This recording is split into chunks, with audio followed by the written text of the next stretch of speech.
"I'm here for my wife," the CEO said the moment he stepped into the small roadside diner. His voice calm, but powerful enough to silence every fork and coffee cup in the room. And Claire Whitmore nearly dropped the glass pot of coffee she was holding because she knew, with absolute certainty, that the man standing in the doorway was not her husband, and yet somehow the words felt aimed directly at her. The morning sun spilled through the frosted windows of Maple Creek Diner in northern Vermont, glinting off the thin layer of snow that had piled nearly 8 inches overnight. And the quiet town was only just beginning to wake when a convoy of black SUVs rolled slowly onto the street like something out of a movie. Most mornings were simple here: the smell of pancakes, the low hum of truck engines, the familiar sound of boots on the tile floor. But today the air felt different, heavier somehow, as if something unexpected had walked in with the cold wind.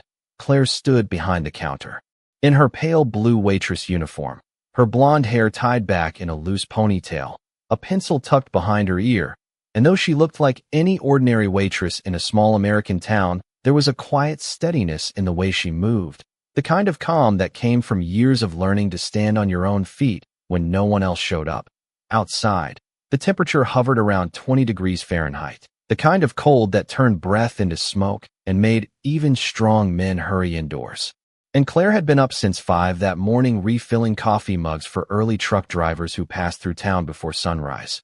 She told herself it would be a normal day, just another shift serving eggs, bacon, and hot coffee to people who barely looked up from their phones.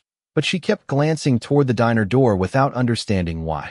Maybe it was the memory of the night before, the wind howling across the empty parking lot, the snow blowing sideways under the street lamp. The moment she stepped outside to take the trash out and noticed something that made her stop in her tracks. 2 small shapes crouched beside the metal dumpster behind the diner, barely visible through the swirling snow.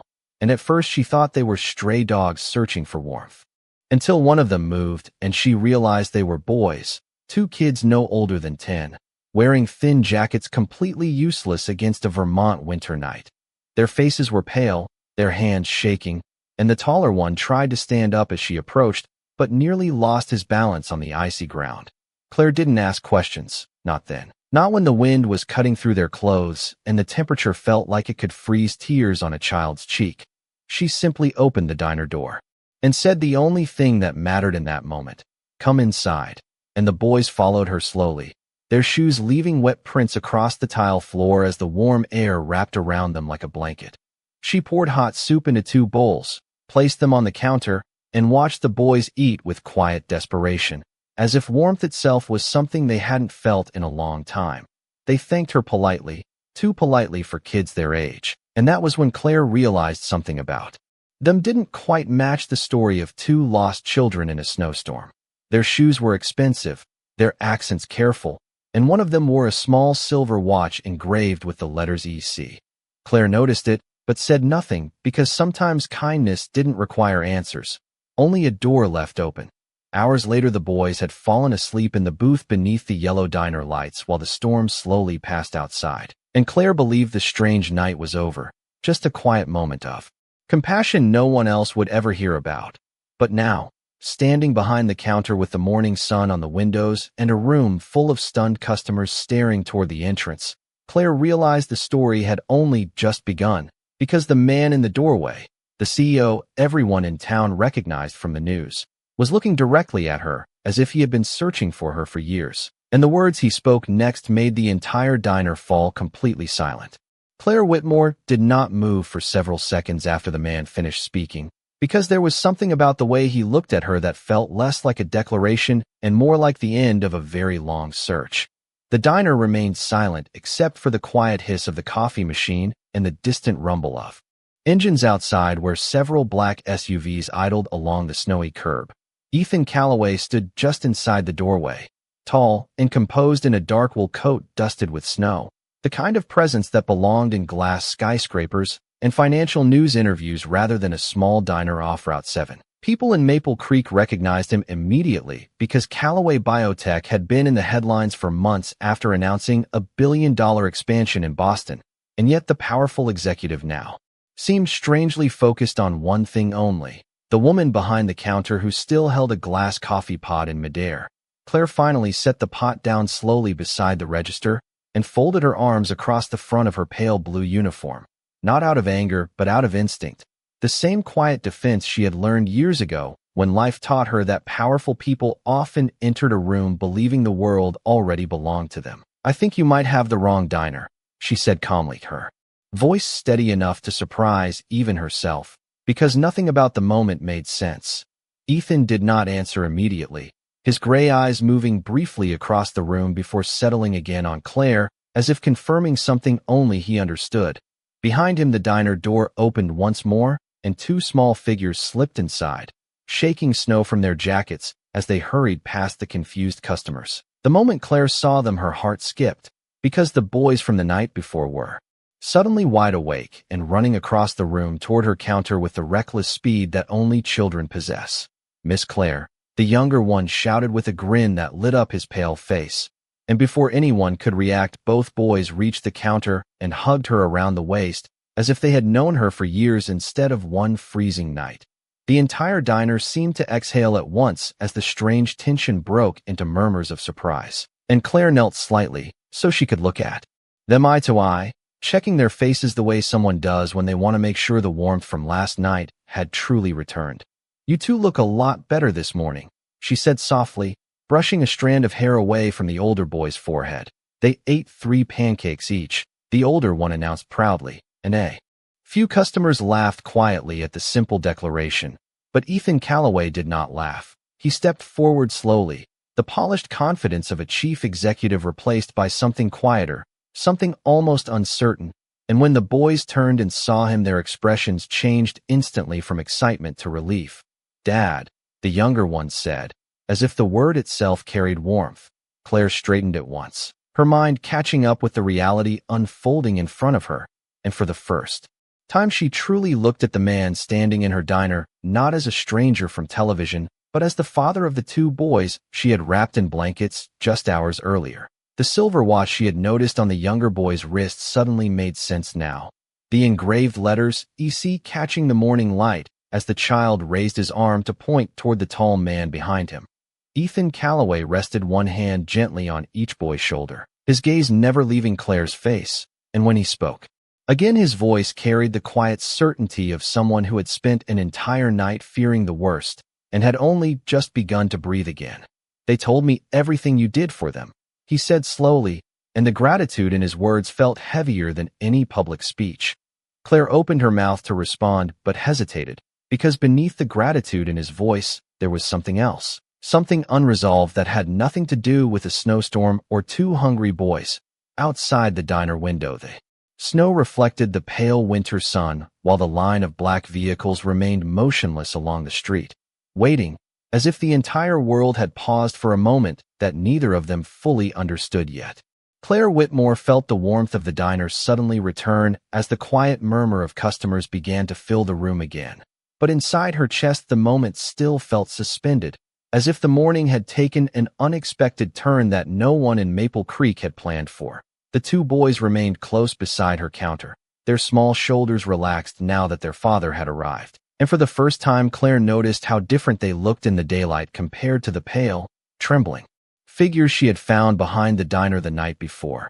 Their cheeks had color again, their eyes bright with the simple relief that comes from knowing someone you trust is nearby.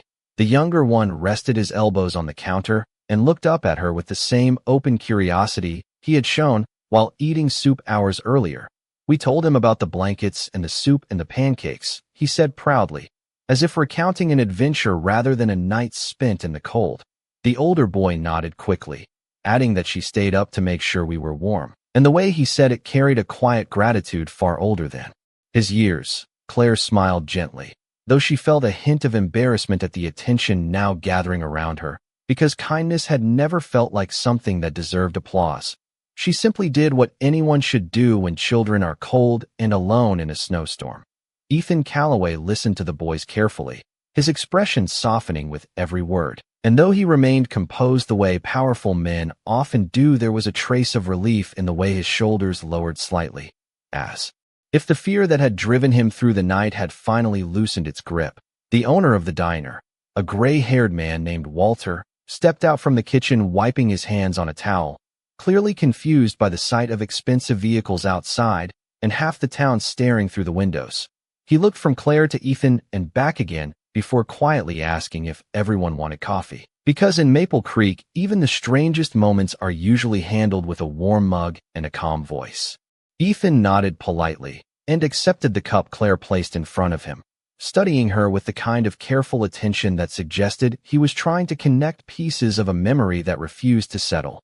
"You helped them without knowing who they were," he said finally, his tone thoughtful rather than dramatic, and Claire shrugged lightly because the answer felt simple. "Last night, they were just two boys who were cold," she replied. "And sometimes that is reason enough."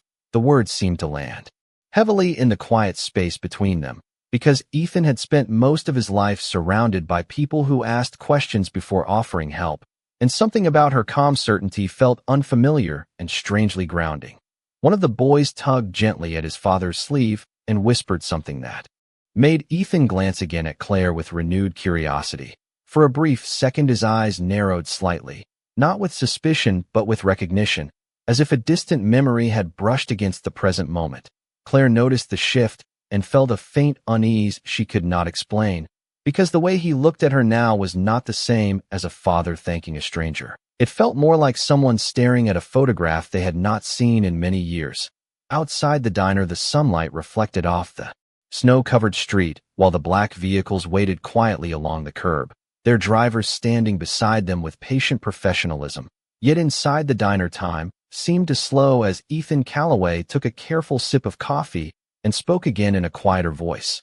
"There is something about you that feels familiar," he said slowly, and Claire felt the strange sensation of the past beginning to move just beneath the surface of the present, as if the story that had brought him to her door that morning had begun long before either of them realized it.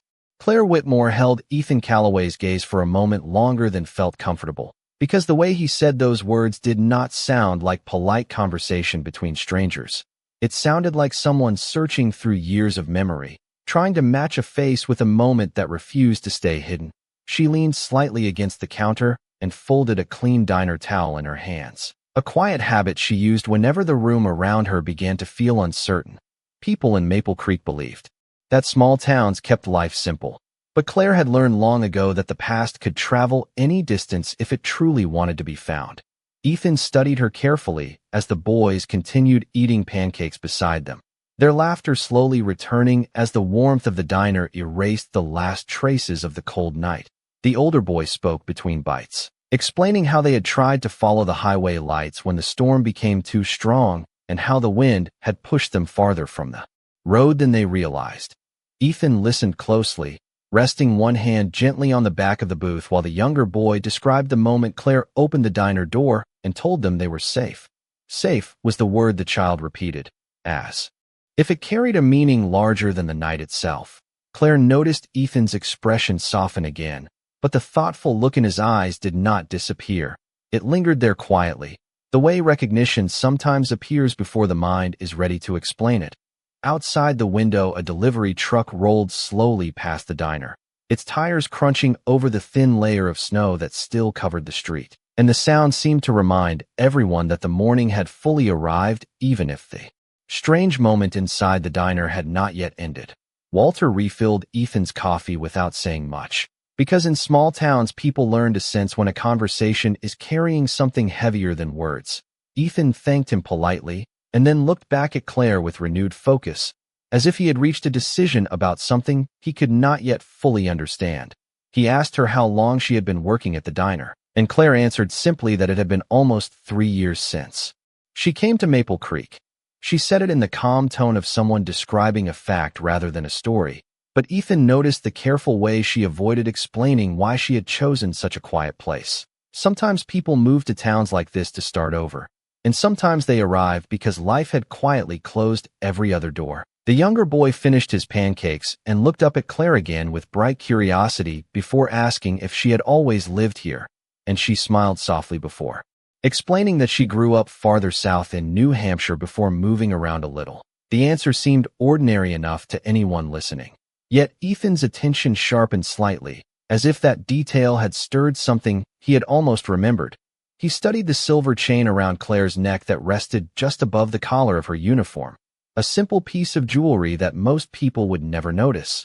His eyes narrowed just slightly, not with suspicion but with quiet disbelief, because the small pendant hanging from the chain looked remarkably familiar.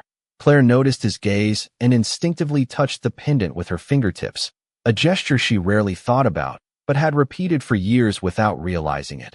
Ethan leaned forward slightly and spoke with a softer voice than before, asking where she had gotten that necklace, and Claire answered without hesitation that it was an old gift she had carried with her for a long time. The words seemed simple, yet something in Ethan's expression shifted completely, as if a door from the past had just opened inside his mind.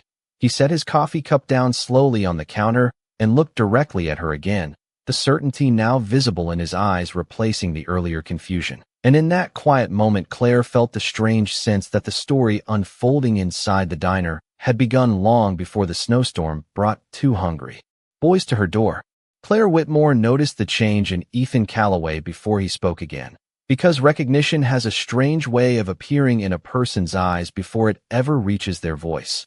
The diner continued its slow return to normal as a few customers resumed their breakfasts, forks clinking softly against plates while the winter sun crept higher across the frosted windows. Yet the quiet space between Claire and Ethan felt as if time itself had paused to listen.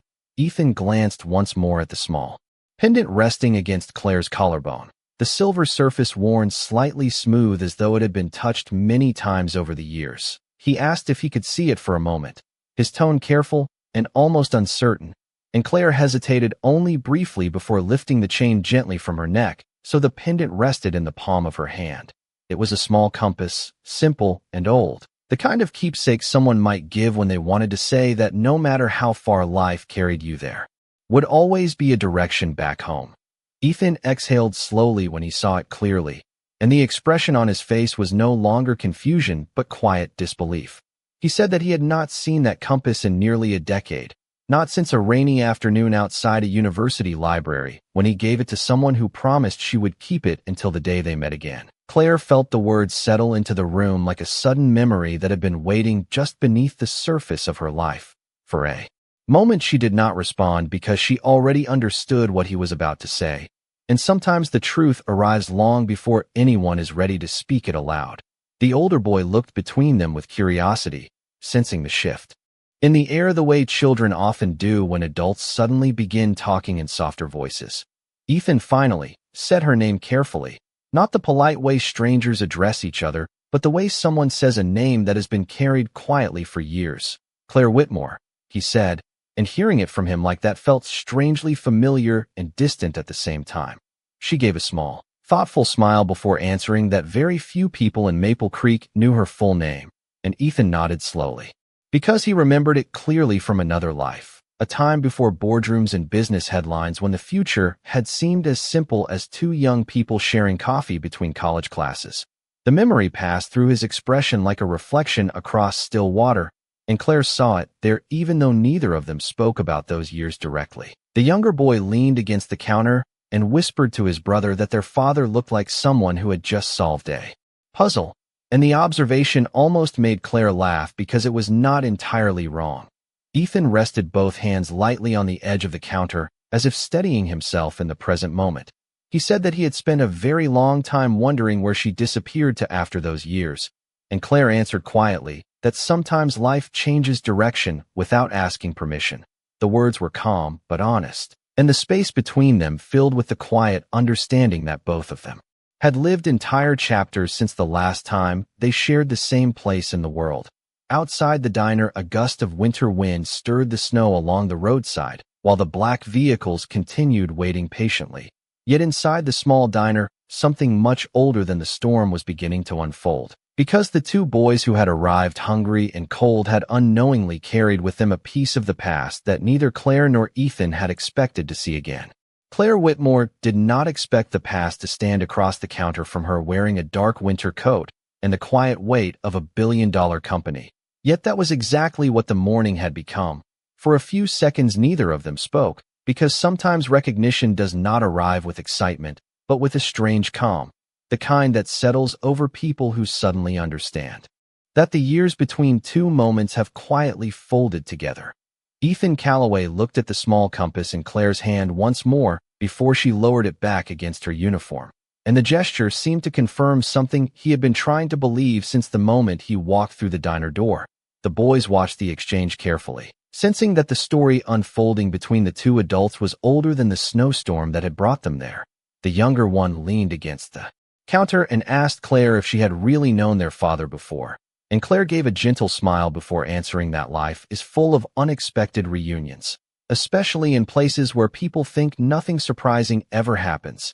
Ethan allowed himself a quiet breath of laughter at that, because Maple Creek certainly had not expected a convoy of black vehicles or a chief executive officer standing in a diner booth that morning. Outside, the sunlight had grown stronger, melting the thin ice along the edges of the road, while a few townspeople slowed their trucks just long enough to stare through the diner windows at the unusual scene. Inside, the warmth of the kitchen and the smell of fresh coffee made the moment feel almost ordinary again, even though nothing about it truly was.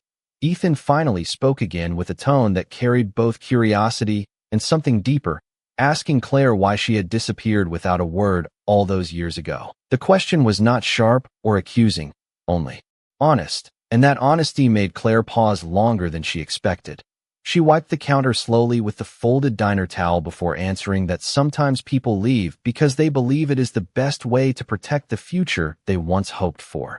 Ethan listened closely, the same focused attention he used in boardrooms now resting on the quiet waitress standing in front of him. The older boy tilted his head slightly, as if trying to follow a conversation that belonged to another time, while the younger one finished the last piece of pancake and slid the plate toward Claire with a polite thank you. She refilled their glasses with warm milk and then looked back at Ethan with calm eyes that held more years than her simple uniform suggested. She explained that when life becomes complicated, people often choose silence instead of explanations, not because the truth is impossible, but because the timing no longer feels right. Ethan nodded slowly as if he understood more than her words revealed, and for a moment the quiet between them felt almost peaceful. He admitted that he had searched for her longer than most people would believe, that there had been letters returned without answers and calls that reached places she had already left behind. Claire listened without interrupting, her expression thoughtful but not surprised, because the past rarely disappears as completely as people hope. The boys exchanged curious glances while their father spoke, and one of them whispered that the story sounded like the beginning of a movie. Claire smiled softly at that, because sometimes real life writes its own scripts without asking permission. Ethan finally rested his hands on the counter again and looked at her with steady certainty, saying that the night before his sons found warmth in a small diner during a winter storm, but he had just discovered something even more unexpected that morning. Claire raised an eyebrow slightly, asking what that might be, and Ethan answered with a quiet clarity that carried across the room, explaining that the woman who protected his children during the coldest night of the year had once been the person he believed he would spend his entire life beside, and now he was beginning to realize that the story between them might not have ended after all. Claire Whitmore felt the quiet weight of Ethan Calloway's words settle across the diner like the soft snow that still covered the town outside, because there was something different about the way he spoke now. It was not the voice of a powerful executive making confident declarations in front of reporters or board members. It was the voice of someone remembering a life that once seemed simple and certain. Claire rested both hands lightly on the counter and studied him for a moment, the faint sound of a coffee cup being set down somewhere behind them blending with the quiet hum of the diner's heater. The boys looked between the two adults with growing curiosity, sensing that the conversation unfolding in front of them was about more than just a snowy night or a long-forgotten compass. The younger boy asked if they were talking about when they were younger, and Ethan nodded gently before explaining that there was a time long ago when he and Claire used to sit in small coffee shops much like this one, planning futures that seemed wide open and uncomplicated. Claire allowed a soft smile to appear at the memory, though there was also a trace of distance in her eyes, the kind that appears when someone remembers something beautiful that did not last the way it once promised. She told the boys that their father had always believed he could solve any problem simply by working harder than everyone else, and Ethan laughed quietly because the description was still painfully accurate. but he admitted that some problems in life cannot be solved by determination alone, especially when the past becomes tangled with choices that seemed unavoidable at the time. Claire listened to him carefully and then asked the question that had remained unspoken since the moment recognition entered the room. She asked why he was truly here, because the man standing in front of her was not someone who drove hours through a snowstorm. Without a reason larger than gratitude, Ethan glanced briefly toward the diner windows where the line of dark vehicles still waited along the street, a reminder of the life he had built far beyond this quiet town. And then he looked back at Claire with the same steady focus he once carried as a young student who believed the world was still full of possibilities. He said that when the storm separated the boys from their driver the night before, he had feared many things, but he never imagined that the person who opened the diner door for them would be the same woman he once believed he had lost forever. Claire lowered her eyes briefly at those words, because sometimes the past arrives with a strange mixture of warmth and caution, and she had spent years building a calm life that did not depend on unfinished stories. The older boy asked his father why they had never met Claire before if she was someone so important, and Ethan paused thoughtfully before answering that life sometimes changes direction when people believe they are doing what is best for everyone involved. Claire nodded quietly because she understood that truth better than anyone else in the room. She explained that leaving years ago had not been about running away from the future, but about protecting it, even if the decision meant walking alone for a long time afterward. Ethan listened to her words without interruption, and the calm seriousness in his expression showed that he respected the strength it must have taken to make that choice. Outside the diner, a patch of snow slid slowly from the roof as the sun warmed the morning air, and inside the room the quiet conversation continued between two people who suddenly realized that the night's storm had done more than bring hungry boys to a warm kitchen. It had reopened a story that neither of them had truly finished, and Claire sensed that whatever came next would require both of them to decide whether the past was simply a memory or the beginning of something that had quietly been waiting all along. Claire Whitmore understood that the quiet moment between her and Ethan Calloway could not remain suspended forever, because life rarely allows unfinished stories to stay untouched once they return. The diner had grown busier as the morning moved forward, and the soft rhythm of plates, coffee mugs, and quiet conversations slowly returned around them. Yet the small space near the counter still held the feeling of something important unfolding. The two boys watched carefully, as if they had discovered a mystery more interesting than the snowstorm adventure they had already survived. The younger one leaned closer to Claire and whispered that their father looked nervous, which made Claire glance back at Ethan with mild surprise, because nervous was not a word people usually used to describe a man whose decisions shaped entire industries. Ethan heard the comment and smiled faintly, admitting that the boy was not entirely wrong. He explained that it was easier to negotiate billion-dollar contracts than it was to stand in front of someone who once knew you before the world changed everything. Claire considered his words for a moment before responding with the calm honesty that had guided her life since she arrived in Maple Creek. She said that people do not truly change as much as they believe. They simply grow into the choices they made along the way.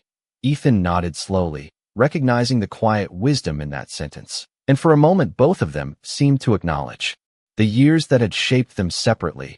The older boy slid out of the booth and walked toward the front window where the line of dark vehicles still waited along the snowy street. He turned back and asked his father why so many cars had come to such a small town just to find them. And Ethan answered that sometimes people search with everything they have when someone they love disappears. The explanation was simple but sincere, and it made the boys exchange thoughtful glances before returning to the counter beside Claire. Ethan rested his hands on the polished wood surface again and spoke carefully, explaining that after the boys had been found safe that morning he had every reason to return to the city immediately.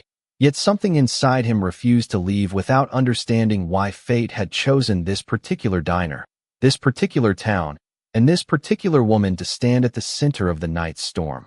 Claire listened quietly as he spoke, and she realized that the answer was not something either of them could explain with logic alone. Sometimes life arranges moments that feel almost accidental, yet carry the weight of something much older.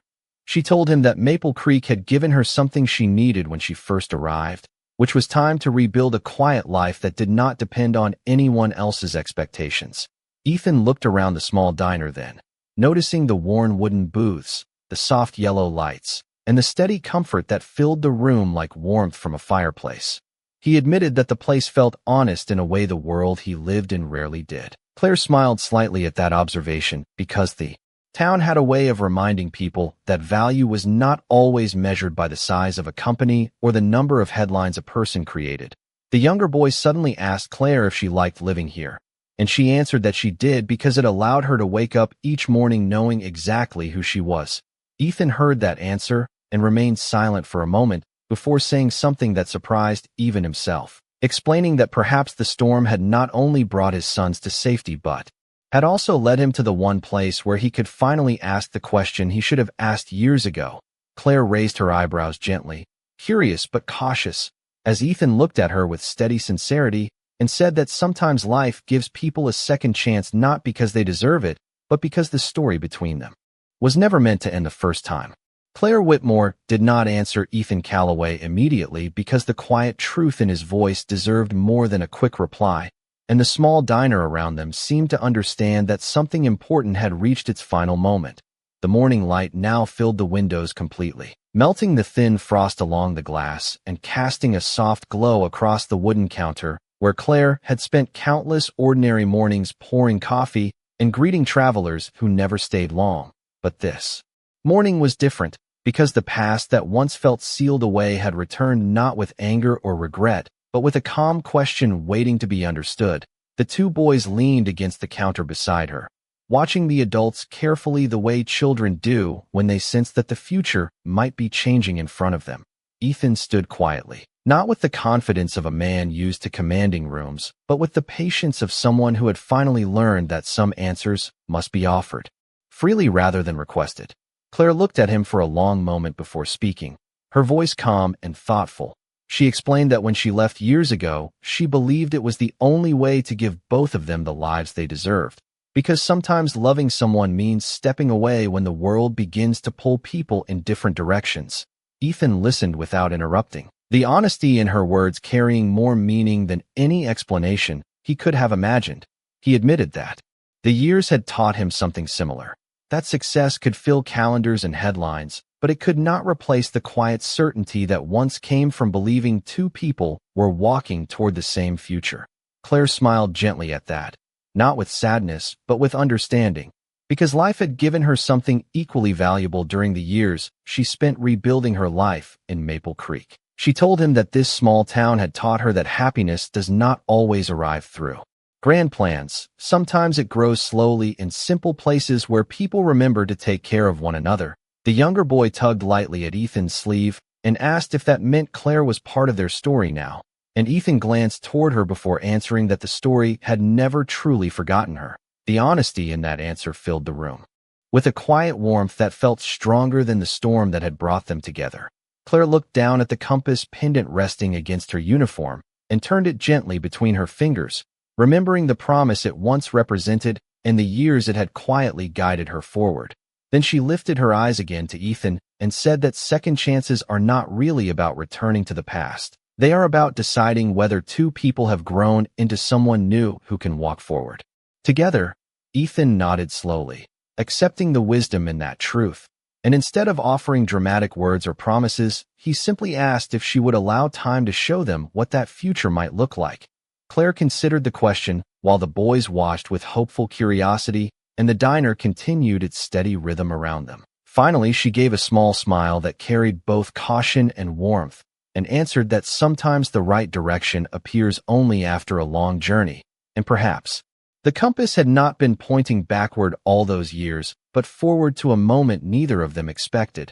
Outside the diner, the snow continued melting beneath the winter sun, while the line of black vehicles waited quietly along the street.